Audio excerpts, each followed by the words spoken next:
মার্কিন president Donald Trump জানিয়েছেন, মধ্যপ্রাচ্য সংঘাতের বাইরে থাকা দেশগুলোর যেসব জাহাজ হরমুজ প্রণালীতে আটকে পড়েছে তাদেরকে নিরাপদে সরে যেতে যুক্তরাষ্ট্র সর্বোচ্চ সহায়তা করবে।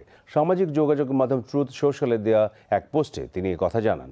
তিনি হুঁশিয়ারি উচ্চারণ করে বলেন, এই কাজে কেউ বাধা দিলে তা কঠোরভাবে মোকাবেলা করা হবে। আটকে পড়া জাহাজ নিরাপদে সরিয়ে নেওয়ার এই উদ্যোগের নাম দেওয়া হয়েছে প্রজেক্ট ফ্রিডম। মধ্যপ্রাচ্যের সময় অনুযায়ী আজ সোমবার সকালে কাজ শুরু হওয়ার কথা রয়েছে। জাতিসংঘের আন্তর্জাতিক জাহাজ চলাচল পর্যবেক্ষণকারী বিশেষায়িত সংস্থা আইএমওর তথ্য মতে গত 28 ফেব্রুয়ারির পর থেকে অবরুদ্ধ হরমুজ প্রণালীতে প্রায় 2000 জাহাজ আটকা পড়েছে। এসব জাহাজে আটকে আছেন 20,000-এর বেশি নাবিক ও ক্রু।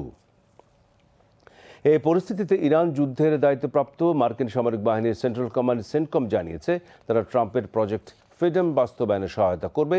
এতে যোগ দেবে 15,000 সেনা, থাকবে ক্ষেপণাস্ত্র বিধ্বংসী ডেস্ট্রয়ার ও শতাধিক যুদ্ধবিমান। তবে হরমুজ প্রণালীর শাসন ব্যবস্থায় মার্কিনী যে কোনো ধরনের হস্তক্ষেপকে যুদ্ধবিরতির লঙ্ঘন হিসেবে উল্লেখ করে তা প্রতিহত করার হুঁশিয়ারি দিয়েছেন ইরান পার্লামেন্টের জাতীয় নিরাপত্তা কমিশনের প্রধান ইব্রাহিম আজিজি। এদিকে ওমান উপসাগর থেকে গত মাসে জব্দ করা ইরানের পতাকাবাহী জাহাজ এমভি তুস্কার 22 জন নাবিককে পাকিস্তানে পাঠিয়েছে যুক্তরাষ্ট্র। সেখান থেকে পরে তাদের নিজ দেশে ফেরার কথা রয়েছে। সেন্টকমের একজন মুখপাত্র আজই কথা জানিয়েছেন। এদিকে যুক্তরাষ্ট্রের সঙ্গে যুদ্ধ অবসানে ইরানের দেওয়া 14 দফা প্রস্তাবের জবাব দিয়েছে ওয়াশিংটন।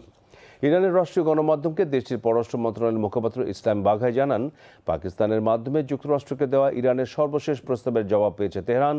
এখন সেটি পর্যালোচনা করা হচ্ছে। ইসমাইল বাঘাই আরও বলেন, ইরানের দেওয়া এই পরিকল্পনাটি কেবল যুদ্ধ অবসানের বিষয়ের সঙ্গে সংশ্লিষ্ট।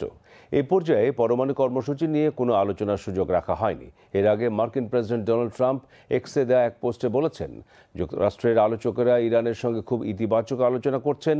এই আলোচনা সবার জন্য ইতিবাচক কিছু বয়ে আনতে পারে।